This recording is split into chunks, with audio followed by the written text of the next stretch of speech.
Seam heads, our Giants game day coverage begins now. It's the mosaic.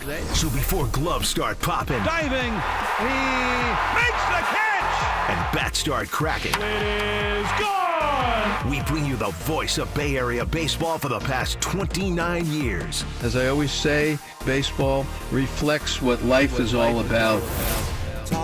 This is Talkin' Baseball with Marty Lurie. That's what we do. We talk ball. On KNBR, the sports leader. And good morning, everybody, and welcome to Talking Baseball on this Sunday morning as we get ready for the finale of the game between the Giants and the Toronto Blue Jays. It has not been a good weekend for the Giants so far. Losing on Friday night, getting shut out 4-0 with the 11 hits. You got to go back to 1959, the last time something like that happened for the Giants. So it's a weird Friday night, and now we get Saturday with Logan Webb on the mound. You got to feel pretty good. Logan Webb and Robbie Ray going back-to-back. You got to feel all right. So Friday night was coming off the break, 11 hits, no runs. It's crazy. But now we'll be back to normal on Saturday, and it was normal for a while. The Giants had a nice 2-0 lead. Willie Adames, believe it or not, broke up a perfect game with a home run. He hit another home run. He had two yesterday, and gave Logan Webb a nice 2-0 lead. And then the sixth inning happened, and the roof fell in on Logan Webb. The Blue Jays ended up getting 5 of 6 hitters getting hits. And that 2-0 lead eventually evaporated into a 4-2 deficit. Giants then made it 4-3. Matos, my guy. Matos should be in there every day. I'll say it 50 times. He gets a double, and then Ramos got the sacrifice fly to make it 4-3. And believe it or not, Taylor Heineman, he was one of the revolving catchers when Farhan was here, ended up hitting one right down the right field line. It went like 350 down the line. It went 357 for a 2-run homer, and then Jeff Hoffman came in to finish it off, and the Blue Jays win at 6-3. The Blue Jays, I'm learning a lot about them. These are names I did not know, and they play an interesting brand of baseball. They don't strike out. They get hits. They don't hit home runs. They talk about Vladimir Guerrero. Every time he comes up, he's not hitting a lot of home runs. But they put the ball in play. They don't strike out. And the end of the order yesterday drove in all 6 runs. 7 through 9 drove in all 6 runs and got it done for the Blue Jays. They hit, and they hit singles, and they have good batting averages. And we're going to talk about that today. I like guys with good batting averages because it means they control the at-bat. I'm getting tired of seeing guys hitting 220, 230, 208, 222 because guys like that, when the time comes to get the big hit, they don't get the big hit because they're 220 hitters, and that's the truth.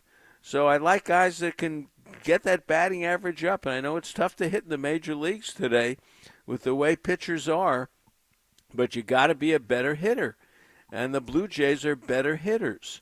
And the Giants in 2 games have not walked yet, and they struck out 21 times. So that tells you about the first 2 games of this series with the Blue Jays. Toronto runners in scoring position yesterday, 3 for 12. They had people on all over the place.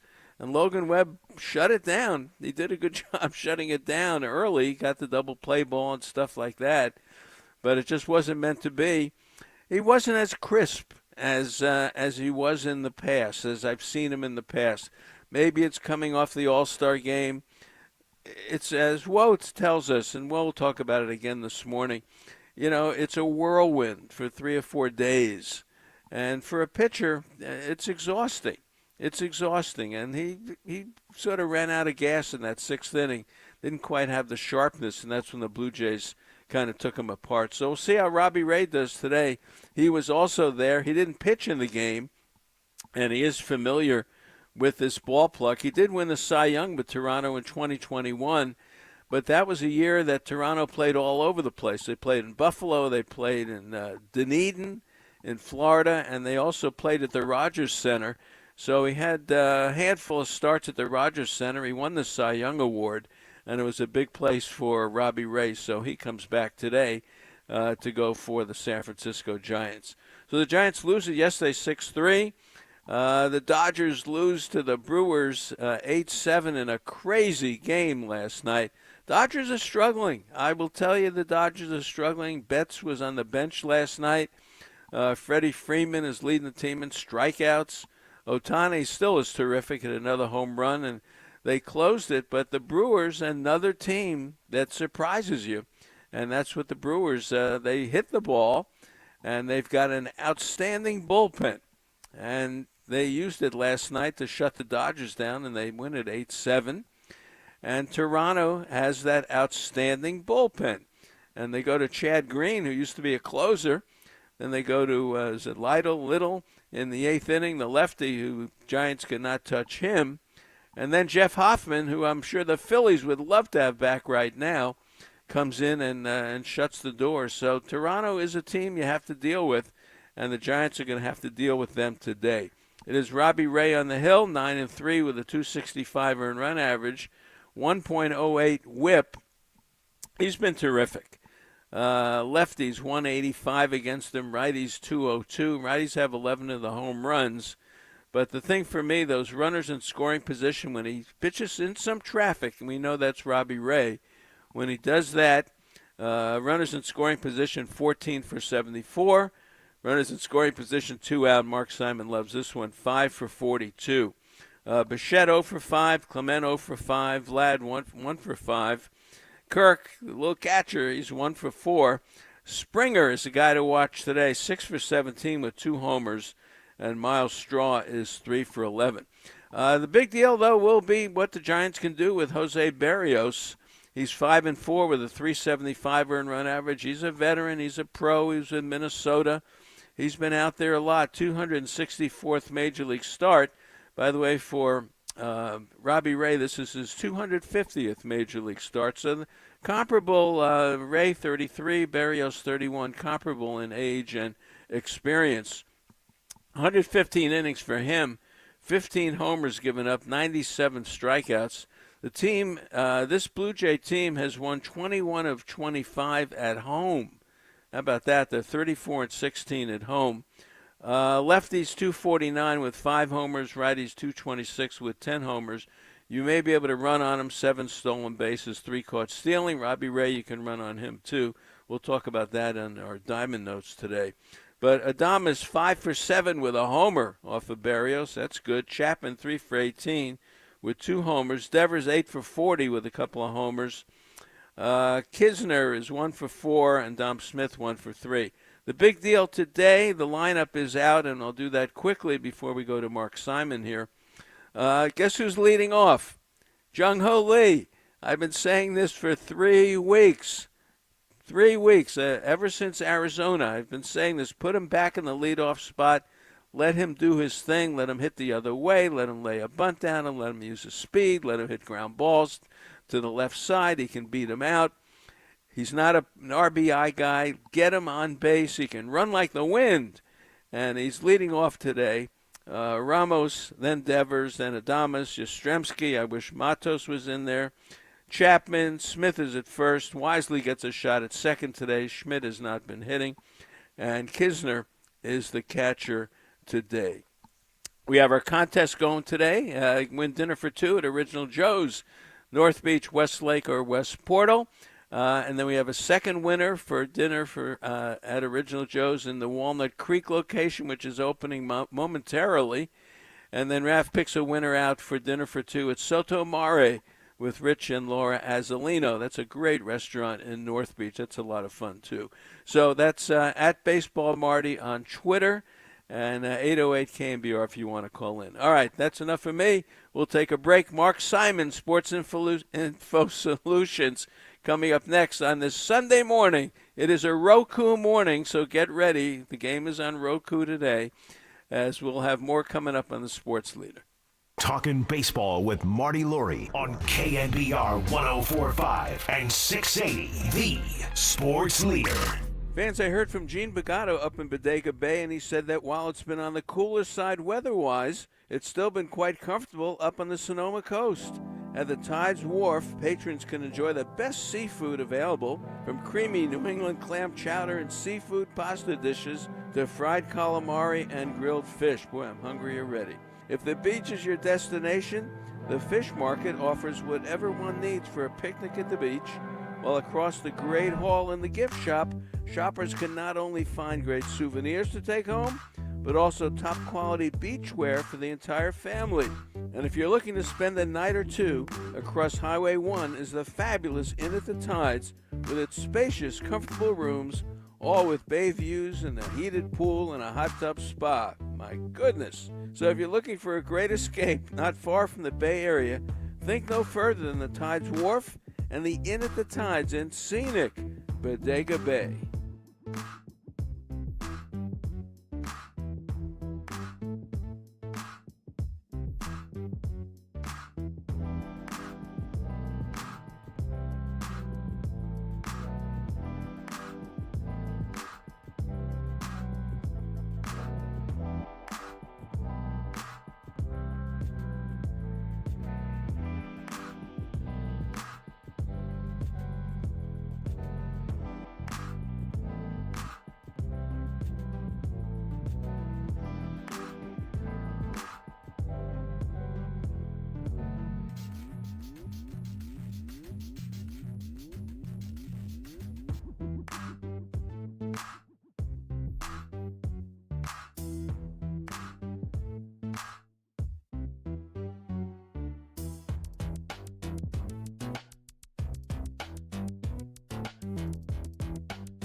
Everyone likes a party, but everyone loves a party at Original Joe's. With 3 private dining rooms, it's the perfect spot to hold your next big event. From christenings to corporate gatherings, we'll make your next party San Francisco special. Original Joe's, see you at the counter.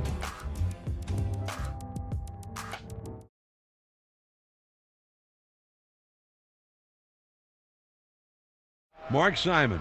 Mark, I love you, man.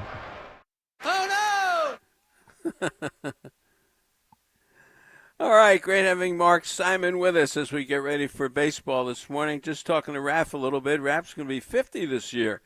And he said, boy, he celebrates every day like it's his birthday. And that's how I feel during the baseball season. Every day is my birthday.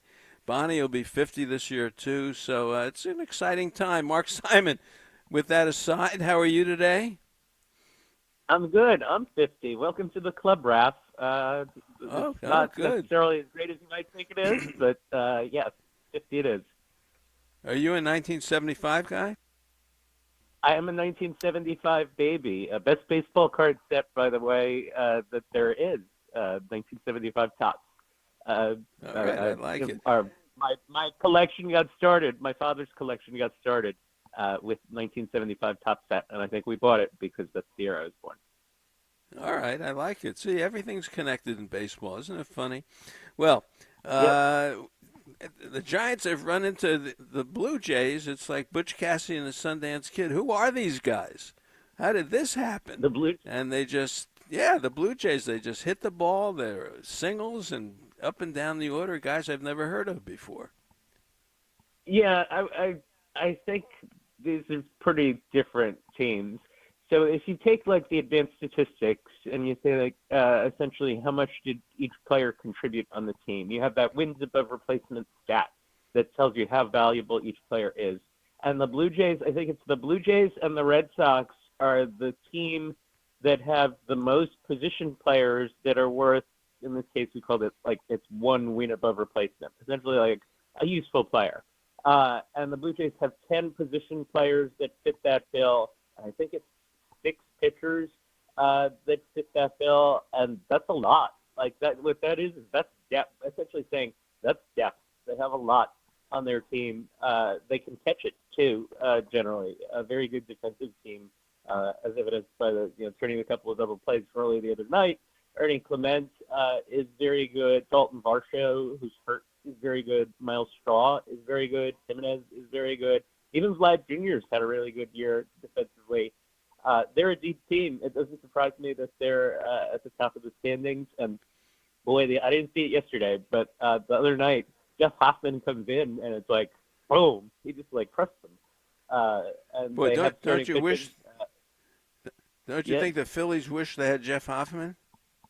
Yeah, especially after losing Alvarado, but I think he got a little pricey, free agency wise, and 23 saves. The ERA is a little high, but boy, a 5-1 strikeout to walk, some home runs, I guess, early in the season that he allowed. They've got other guys too, like that guy Little that came in and pitched the other night, very good. They're pretty strong all the way around. Yeah, this is not a fluke. This is not a fluke. I got a great friend who's a Yankee fan, and he said, "Oh, don't worry, the Yankees are good." I'll tell you, the Yankees are in trouble in this division. Toronto is for real, and they have a bullpen, and they can shut this thing down after 6 innings, like the Giants can do. But you're only as good as today's starting pitcher. So Robbie Ray, he has pitched there before. It was kind of a crazy season for him. He had pitched in Buffalo and Dunedin and also Rogers Center when he won the Cy Young with Toronto. And then it's Berrios. Remember him from the Twins, and he's a workhorse kind of guy. What do you think today? Yeah, this is a pitch like an ace day for Robbie Ray. The Giants really need it with the 4 straight losses. He has pitched like an ace recently. The breaking ball has been A+ his last 4 starts. Fantastic. The numbers against it are off the charts. 3 for 42. I think I talked about this. I think I talked about this the last time that he pitched. But like the changeup, adding the changeup this year has been very important to why he's been successful. Not necessarily because of the results that it gets, but because it sets up the high fastball really well and it makes the fastball more unhittable. And he doesn't throw the changeup a lot, but don't shrug it off when he does. It's an important pitch. Jose Barrios, as you said, he's a guy that makes 30, 32 starts just about every year. His defense has really helped him out. Like if you took the Blue Jay pitchers and said which pitcher is being helped out the most by his defense, I think it's him. His ERA is about 3.5. The numbers actually suggest that his ERA should be in the mid-4s. So I think the defense has done a good job. He throws a slurve that breaks a lot. Giants are going to have to be ready for that. He gave a lot of home runs on the slurve last year, but this year it's been a lot better. He's also known for a really good changeup. He used to have one of the better ones in baseball. He gets a lot of swings and misses with it. It wouldn't shock me if the Giants had a rough day against him, but that's why Robbie Ray needs to kind of match him pitch for pitch. All right, that's a good one today. Jung-Hoo Lee is in the leadoff spot. I've been saying this for 3 weeks. So bring him back to the leadoff spot where he can do something. So maybe that'll spark him a little bit today. Yeah, he's the one that's hitting, I guess, most consistently. You would say when it was coming out of the break or before the break, he was the one guy. And the Giants have an OVP in the one spot this year of below 300, and quite frankly, that's terrible. They got to be better than that, OVP wise. Some of that is Lamont Wade induced, but still 295 is 295. That's pretty ugly. No, Lee deserves to be in the leadoff spot. He can use his skills and slap the ball to the left side and beat some hits out and get on, and that'll do something with Ramos behind him. I like it. The Giants, you kind of have the feeling that we're at that time of year And I always say this, where Yep. teams, get in or they get out. And the Giants are kind of hanging here just a little bit. You could put them in there with the Cardinals and Arizona, Miami, Atlanta, and they're better than that. But you get that feeling that this is not a great time of year for them. What's given that away? I think the last 4 games have told that.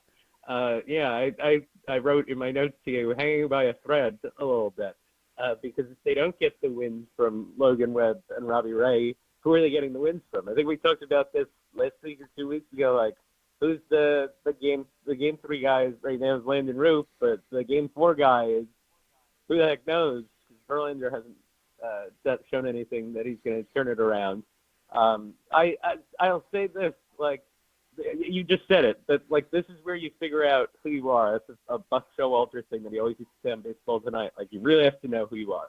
And I think that the Giants need to understand right now that it wouldn't be one trade that would do like what's needed to fix them unless they got someone that was one of the better players in baseball. It's multiple trades. Like, they haven't hit at all. The OPS is 60 points worse than the Blue Jays. They need that other starting pitcher. They might need a lefty in the bullpen. There's a lot that they need.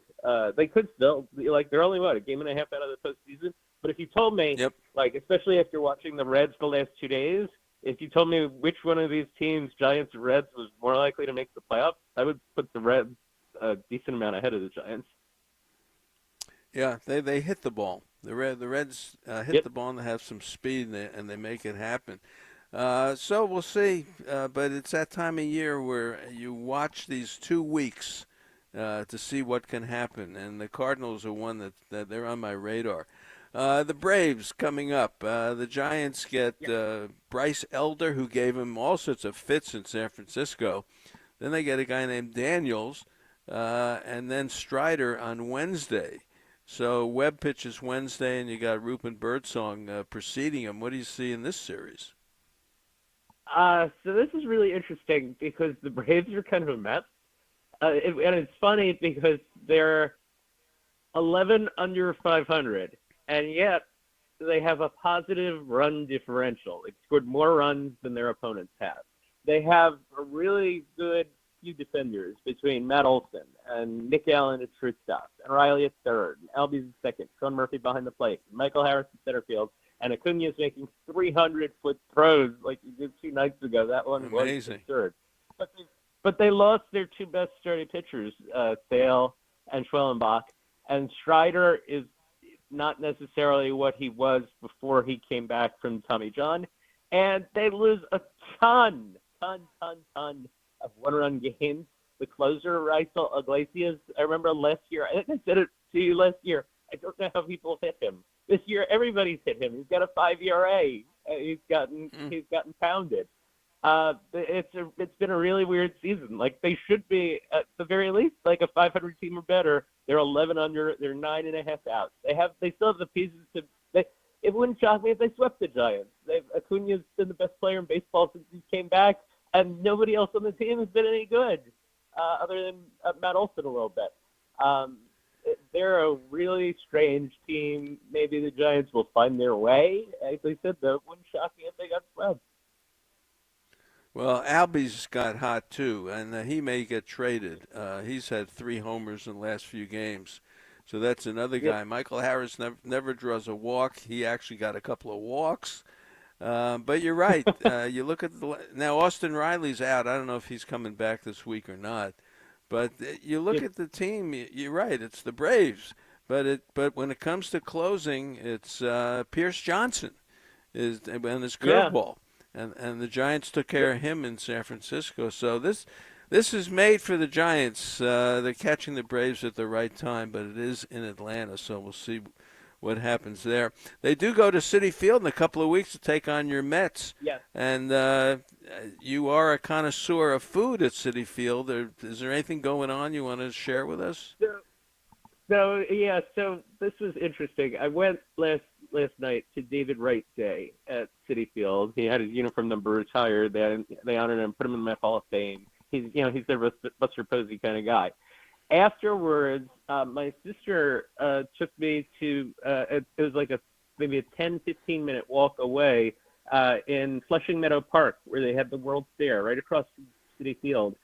There was an international clean food market where there were probably 50 or 60 different vendors, all from different countries. You had like Ethiopia next to Poland, next to Taiwan, and they had different food really reasonably priced from every country. And we went and we had a couple of different things, and I had to leave, but it was very impressive. If you are a Giants fan that is in the New York area or coming to the New York area in 2 weeks on a Saturday, go to this thing. It was well worth it. All right, it's a good recommendation. It's always fun at the ballpark. You never know. Yeah, you never know what you're going to see there.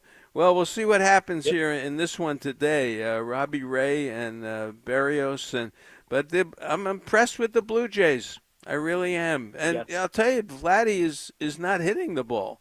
You know, he's not hitting for any power. They have enough guys to make up for it. Springer's had a fantastic year. They have found it without him, and as I said, they catch it, they pitch it. Yeah, this is going to be a big challenge today, even with Robbie Ray on the hill. But I like the lineup. If I could just get Matos in there for Yastrzemski, I'd feel a lot better. But we'll see. We'll see what happens. All right, Mark, have a great afternoon, and we'll talk to you next week. Mark. All right, be well. And the Mets, it's next week with the Mets in San Francisco, so Mark will be excited about that. All right, Bruce Jenkins next, right here on this Sunday morning. Glad to have everyone with us. It's a lot of fun.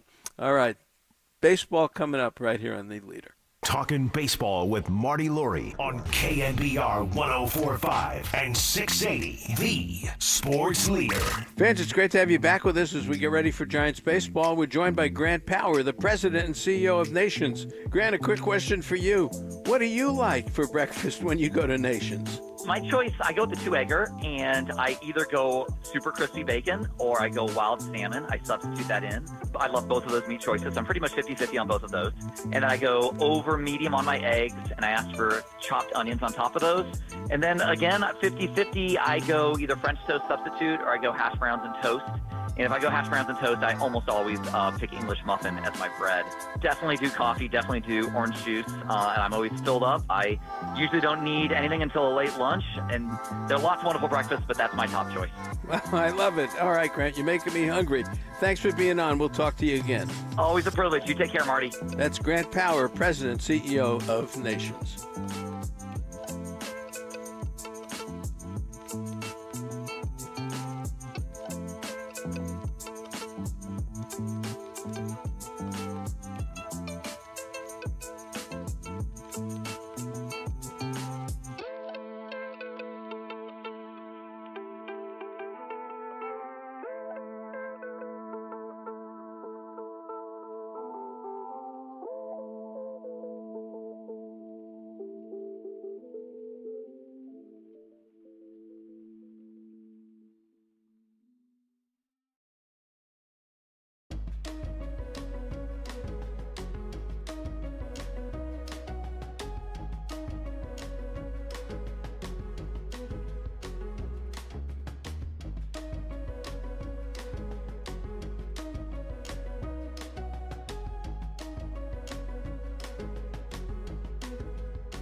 fans, Bridge Bank delivers their clients full relationship banking, including treasury management solutions and global market services. Bridge Bank offers financing solutions to businesses for their working capital, equipment, and real estate needs. This is very important in today's world. Fred Voss is the Senior Managing Director of Bridge Bank's commercial lending efforts in Northern California.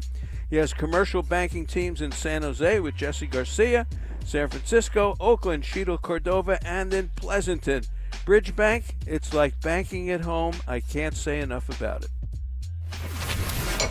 Look through the window of the original Joe's on North Beach and you'll see two guys at the counter talking ball.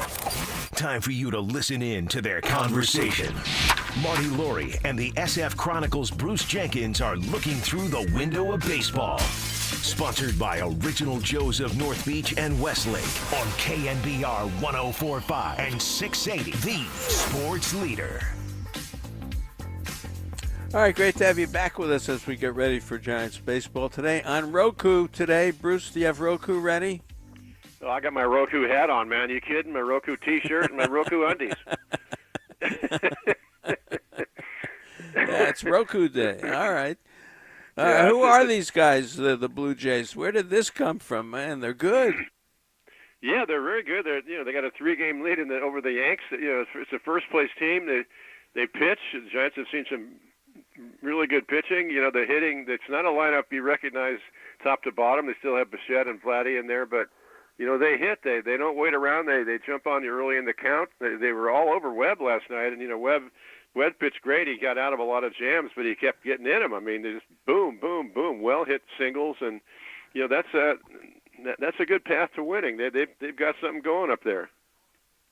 Yeah, I thought Webb did not look crisp yesterday. Right. The ball hung over the plate a little bit, and he's pitched more innings than anybody in the league, probably in baseball. And he comes off the whirlwind of the All-Star game and the red carpet and all the hoopla that goes on there. He may be tired. It's possible. I don't think he'd admit it. He's a stud of an athlete, multi-sport athlete, team leader, guy that everybody looks up to, and that's never really been an issue. Geez, Webb's tired. We got to sit him down. I don't think that's going to happen. The next start will be telling. If there's a little less velocity or getting the breaking ball up, not getting that those sinkers down and getting the ground balls, which he did get last night, but not often enough, especially the way the Giants are hitting. I mean, I'm not really worried about Webb. I think he's such a high character guy, knows how to take care of himself. But we'll see. It's something that could be a possibility.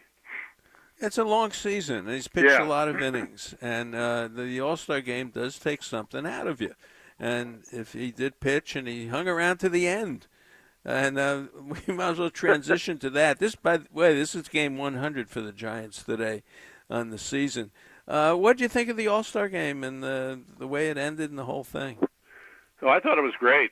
Great to see the guys wearing their regular uniforms again, and the game was, it was highly contested, and the home run hit off was almost spontaneous thing. I mean, it had been planned if they needed it, but it's interesting. They asked guys who wants to be in this thing, and you kind of had to rule out Ohtani and Judge and Cal Raleigh and guys who left the game early because they've been sitting around. Some guys might not even be in the park. They're allowed to leave if they want to. Did you want to really come back and take some wicked swings and pull your oblique, late at night in this thing? And you had guys like Stowers and Aranda in there who really this is who you're coming up with. But it was super fun, and the excitement of the guys was just wild on both sides. I mean, Rooker hit one out, people went crazy, and of course Schwarber was just ridiculous, but. Now people are saying, well, let's end every extra inning game this way. No, that's not going to happen. But definitely now you almost root for a tie in the All-Star game and see another one of these. Yeah, when I first of all, the announcers had no idea what was happening. Right. The ninth inning ended, and they were looking at each other. Now what do we do? I mean, it was the most poorly prepared broadcast at the end. And Joe Davis is fabulous, and Smoltz should know better. Yeah. But no one knew what was going on, who would be in it, and, was it Bud Selig? Was he going to come out and declare a tie? I didn't know what was going to happen. Bud's going to come out and hit. So, I think he's got a bat in his hands. Really? So I didn't know what was going to happen. Then it started, and what made it were the players that hit. They were very excited about hitting, and it was very dramatic the way Schwarber hit he had 3 home runs in a row on 3 swings. It was huge.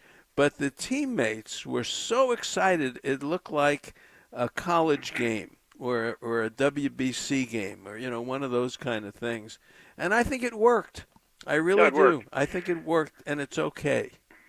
Oh, without a doubt. And, it's better that Judge and Ohtani weren't settling it. I mean, some of the guys who were in it were sort of like an underdog type, and, boom, they hit one out. This is cool. I mean, way to stand up for yourself. You're a home run hitter, too. I mean, heaven's sake, Kyle Stowers is the hottest hitting home run guy in the bigs outside of Suarez, maybe. And so it was really, really a lot of fun. And, obviously everybody's going to be more prepared the next time. Could this really happen? And the guys might not leave the park early. Guys might go down to the cage. If the game's tight, maybe keep your swing intact as it gets later in the innings. And it's always going to be fun. Yeah, I thought it was successful. I really did, and I thought the players made it successful. And the whole red carpet thing and all that, they do it. They're marketing the game properly, and the game was a game for a change. It actually looked like a baseball game for a change, which I thought was good too. Schwarber, now he's a free agent, and I'm sure the Phillies are going to re-sign him, and the Giants don't need him because they got Devers now. Because I was very interested in Schwarber coming here, but boy, Bruce, he had 2 home runs since the All-Star game, and one was a slam yesterday that won the game for the Phillies. This guy is something. No, he's just monstrous. He has been for a long time. And what I love about him, he gets in there against a really nasty lefty like Chris Sale, or just sidewinding and just completely wicked. And boom, he doesn't give up any ground in there. Nothing bothers him.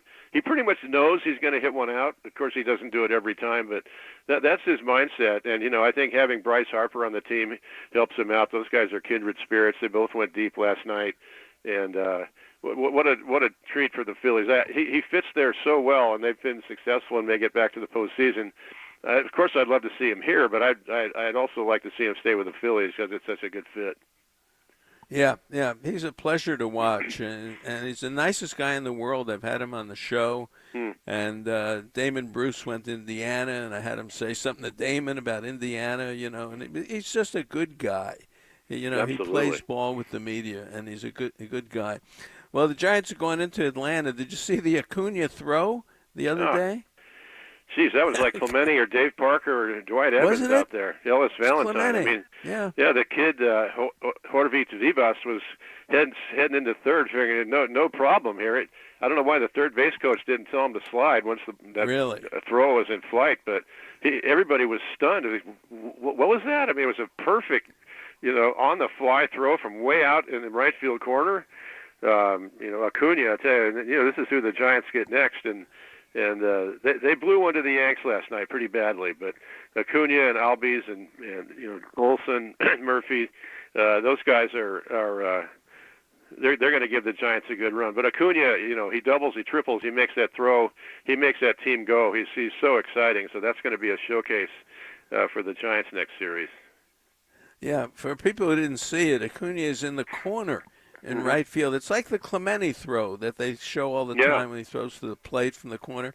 Well, this was from the corner to third, and it was a little bit of a fly ball that he threw, but it was right on the money, and you just don't see this. And it's worth looking it up. Go to YouTube or wherever you go and take a look at it.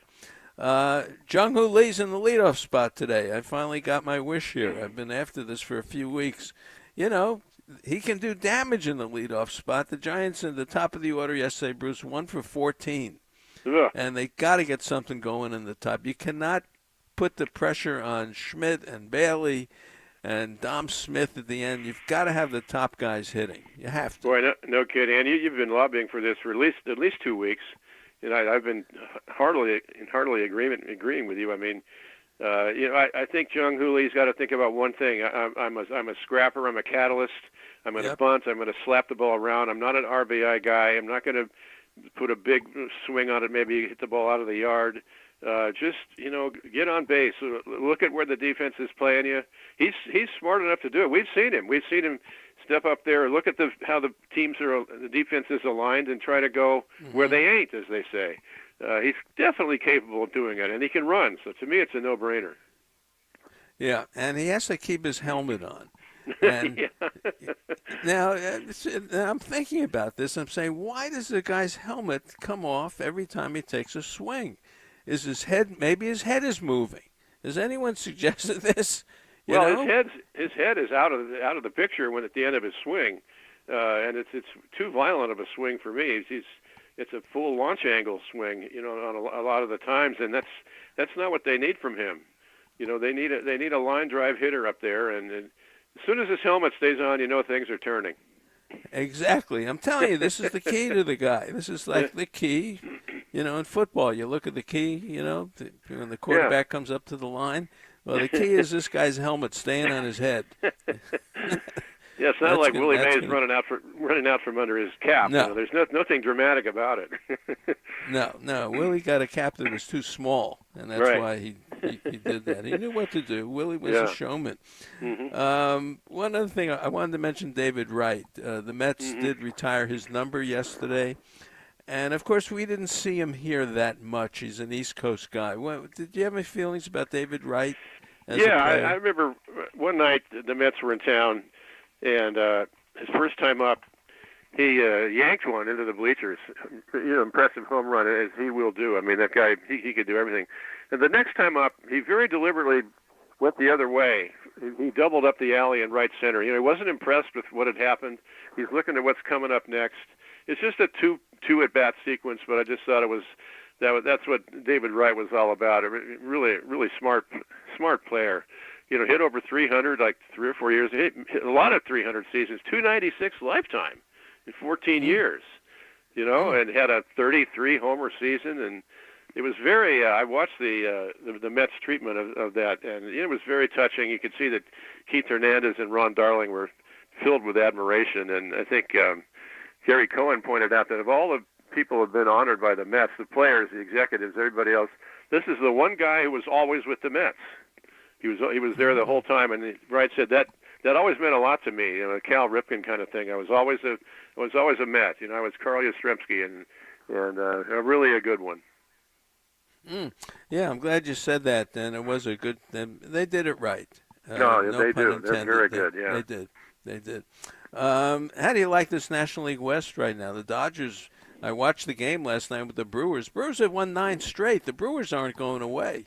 The Brewers have a bullpen, and they've got guys who can hit. And this Andrew Vaughn from Santa Rosa, they got from the White Sox, is more home runs in his first 7 games as a Brewer than anybody ever had.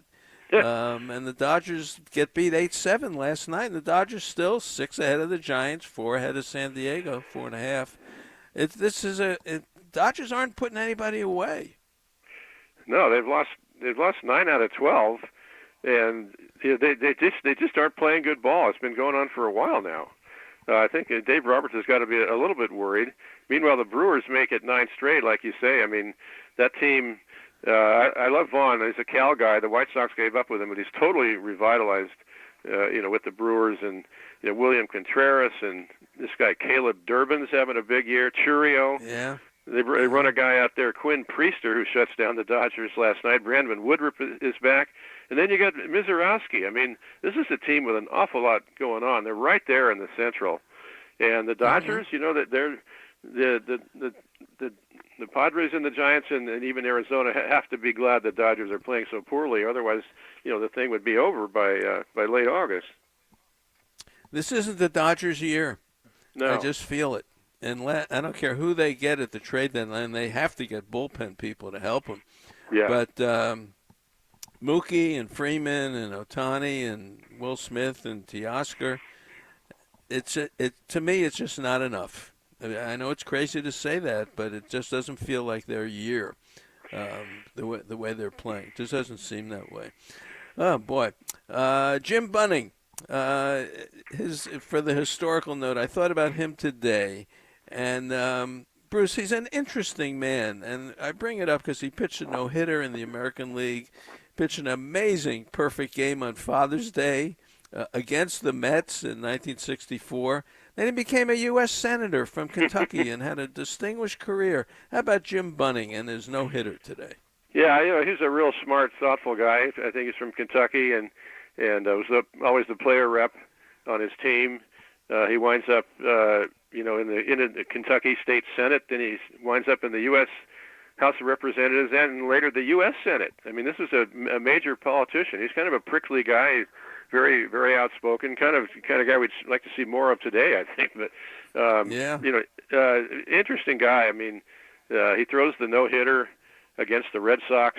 I was just looking at that game, Jim Bunning's no-hitter against the Red Sox. Ted Williams was in the lineup. He was 39, but he still won the batting title that year. Jackie Jensen in his MVP year, and the lineup behind Bunning that day started Harvey Keene, Billy Martin at short, and Al Kaline. Great day to be at the ballpark.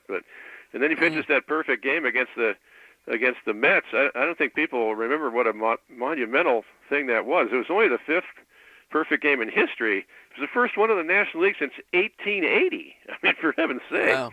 Koufax pitched one the very next year, but Bunning's always remembered for being part of the Phillies team in 1964. Bunning pitched 17 years and never got to the postseason, which is a real shame. But in '64, all he had to do was win the season, and then you're right into the World Series. And they had a huge lead. They had I forget what it was. It was a big lead they couldn't blow, except they did.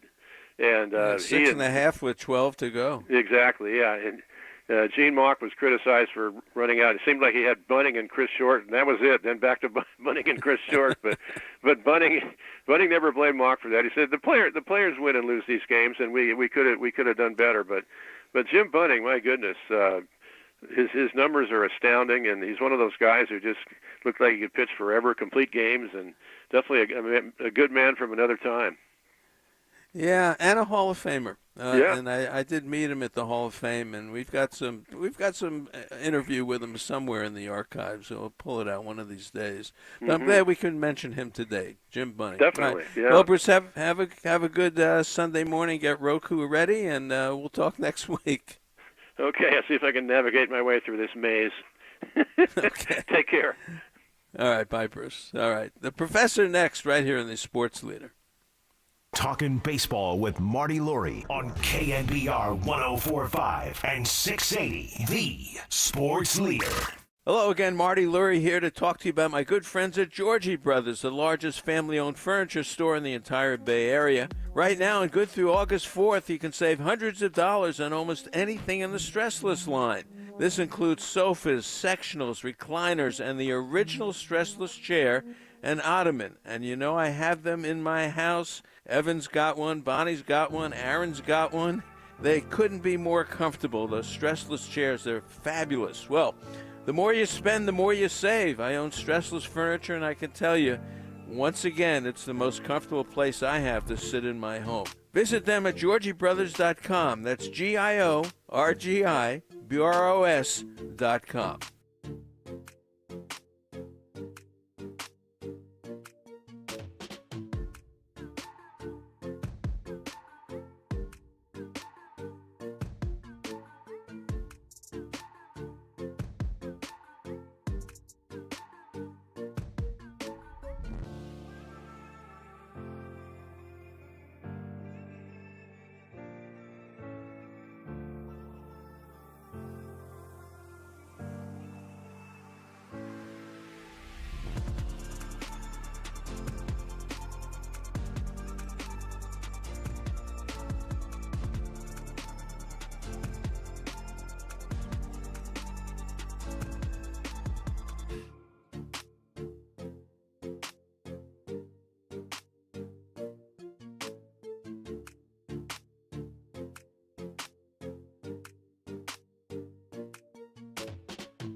Time now to go to Sunday school with the professor.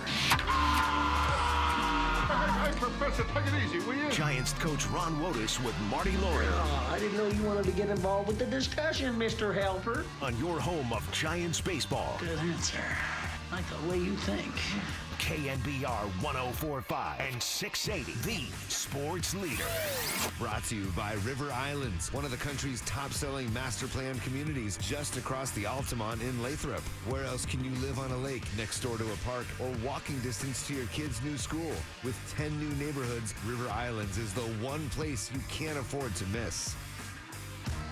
Right-handed hitter, here it comes. Swing, and there's a high drive into left field. Forget about this one. That one is headed to Vancouver. A shot into the first deck behind the edge of the Toronto bullpen. His second consecutive home run, and now it is 4-3 Toronto.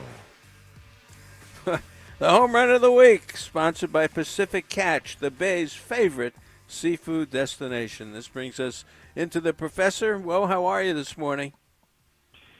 I'm doing good, Marty. I didn't realize that ballpark faced the west, the home runs, because that's quite the call, headed to Vancouver. I guess if it was faced the other way, it'd be headed to England. It's so funny. I thought of the same thing when John said that. You know, he's done that in Colorado. He said, and there's a ball that's headed for Chicago or something. Yeah, that's great. Yeah, that's a good one. A good call. Very quickly on River Islands, well, 10 neighborhoods. You know, that always strikes me when I hear that you know, you have so many choices in neighborhoods. So I wanted you to comment on that. Well, isn't that what you want when you're going out, looking for something? You have options. It's like buying a car, right? You may know what you want. You may know the area you want, but you want options, and they have it there at River Islands. Now, most families, if they have kids, they need a certain amount of rooms, and River Islands has it. If you're single, they have it, right? If it's just you and your wife, they have it. So there's a lot of options there, and a lot of things outside the housing too, just to make it a comfortable, beautiful place to live. Yeah, very well said. Well said on this Sunday morning. Well, this is game 100, and I always say these 2 weeks, and you've said this for all the years we've been doing it, these 2 weeks are very critical. The Giants not off to a good start. 11 hits and no runs on Friday night. There no walks, 21 strikeouts in the 2 games.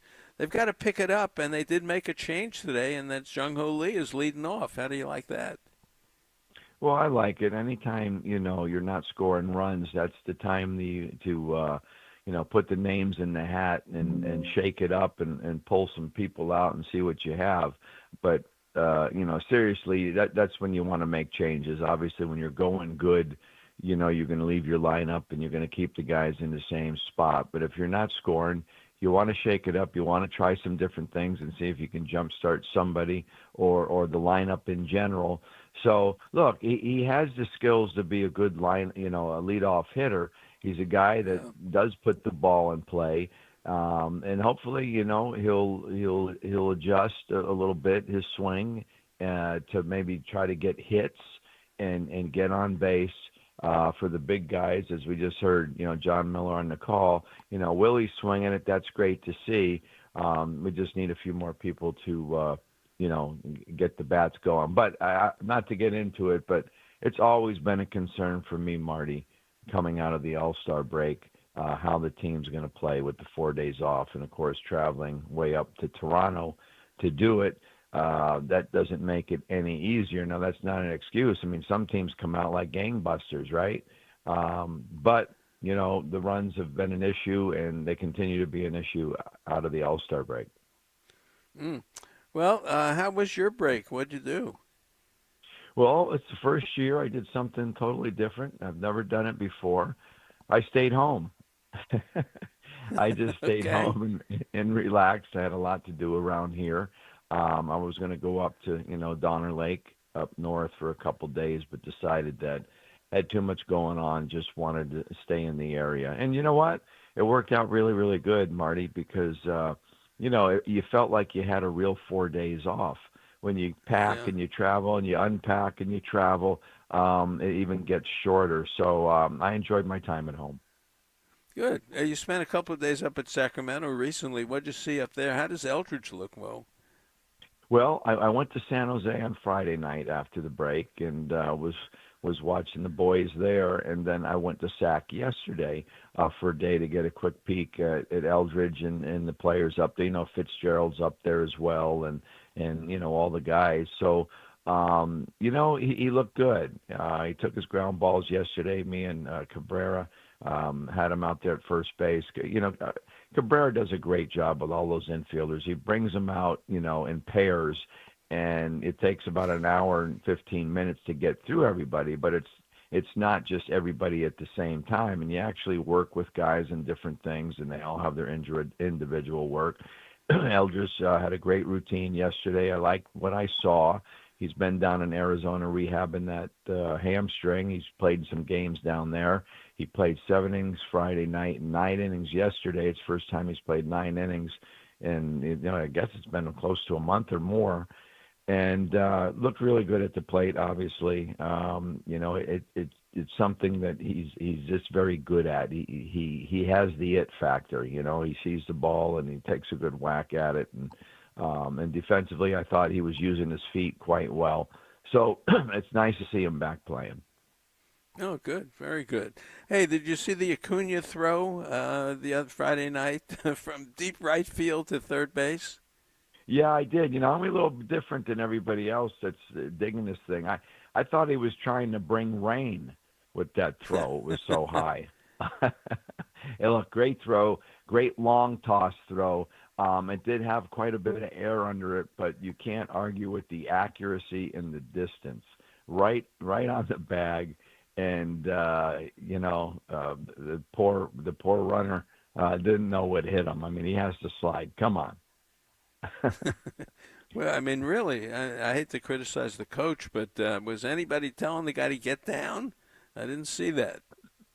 Yeah, that's the one you got to get on your belly. Of course, Flan would tell me all the time, you got to have theater over there at third base too. And he says, I'll tell you what, a guy hits a ball. And, this is the time to get on your belly, not necessarily that play, but the guy hits the ball in triples alley, and he comes flying around first, comes flying around second. The crowd's going nuts. He's coming for third, and you get down on your belly, right, and you wave your arms. You're down there doing it. But you only go on your belly if you know he's going to be safe. Because if you get on your belly and he gets thrown out like that, it just doesn't have the same theater. So Flan always liked to play up to the mob, he would call it, the crowd. So there's one for you. Well, I miss Flan, I must tell you. I really do. Yeah. No, he's a lot of fun. We had a lot of fun times, a lot of energy, and we were very loose as a group. I can tell you that. A confident, loose group, and the players performed. Yeah. Yeah, well, I think you play your best. You play your best when you're confident and you have no anxiety, and you believe in yourself and you're loose, and you focus when you focus and the concentration is there when you need it. But there's a lot of dead time in baseball, and you have to be able to keep it light and not be uptight or have anxiety. All right. Well, we got Roku this morning, so we got to run. But next week it's the Mets, and I'll catch up to you next Sunday, Will. All right, Marty. Looking forward to it. Roku today, so I can't find the game again? Well, you got to find Roku. You got to get the smart TV and get Roku, and you can do it. All right. Thanks for the tip, Even Marty. a caveman could do it. Come on. Okay. Oh, that's right. Okay. Thanks, Marty. All right. Take care. All right. That's the professor. All right. Our Giants warm-up coming up next right here on the Sports Leader.